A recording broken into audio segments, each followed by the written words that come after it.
Sur un tertre bordé par un marais, c'est là que l'histoire a commencé. Contre l'armée de César fut édifié un beau château pour se protéger. Les barbares, les Huns, puis les Vandales vinrent tout saccager, mais fut crucial le soutien des Francs qui, sans scandale, firent de la ville l'allié principal. Après les Normands, le comte d'Angers fit mettre le siège devant la cité. Il la confia au seigneur Roger. Castellum Duancum était né. Viens à Douai, viens au logis, et tu verras ainsi que les rêves sont permis. Ici, le comte de Flandre résidera. Par faire la rivière, il décida. Sur la noble Scarpe, on navigua, ainsi l'économie prospéra. Bientôt apparurent les échevins qui représentèrent les Douaisiens. Le XIIe siècle touchait à sa fin, et sa première charte, la ville obtint. On s'enrichissait sur les marchés et commerçait l'orge, le seigle, le blé. Notre draperie fut si réputée qu'elle s'exporta même à l'étranger. Viens à Douai, vois la splendeur, nous sommes agriculteurs des richesses du cœur.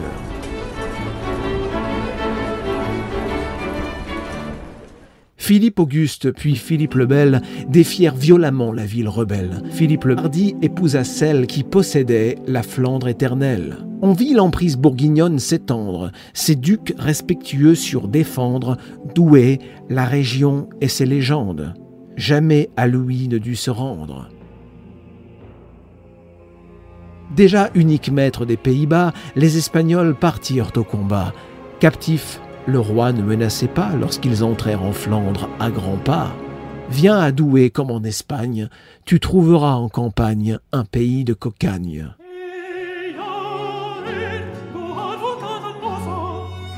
Le roi des Espagnes fut Charles Quint. Contre la Réforme, les Douaisiens virent bientôt s'ériger pour leur bien l'université comme un souverain.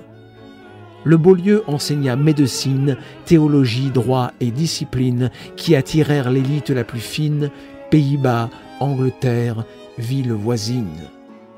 On vit s'établir une confrérie pour les belles lettres et la poésie.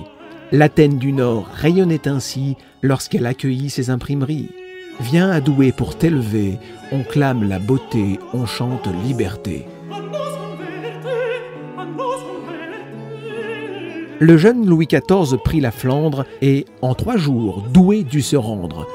Les Espagnols ne purent se défendre et quittèrent la région sans attendre. La cité devient française enfin, et lorsque la fête battait son plein, dans la ville, tous étaient les bambins de l'illustre géant douaisien.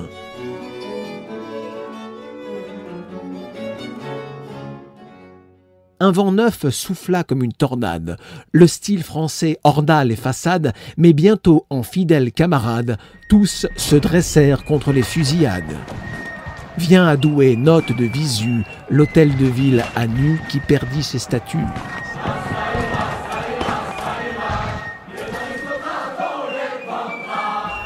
Bientôt, une nouvelle révolution amènera à la construction d'une gare ferroviaire comme transition de Paris à Lille. Quelle progression! L'école des mines fut édifiée, les remparts de la ville démantelés lorsque l'urbanisme fut transformé. Enfin, on baptisa le tramway.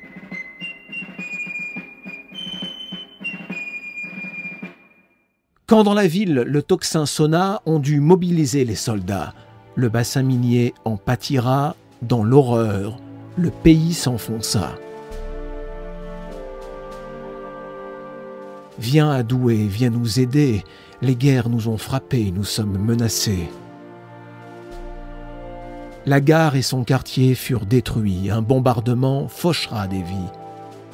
Puis, la mort du tramway s'ensuivit alors que Douai fut reconstruite. L'État nationalisa les mines, l'aubaine pour Douai et ses voisines, mais vint le déclin et vint la ruine. Adieu le charbon, vive les usines.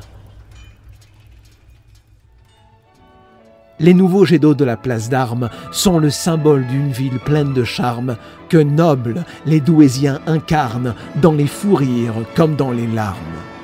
Viens à Douai, sonne la trompette, Chacun est une vedette quand c'est l'heure de la fête.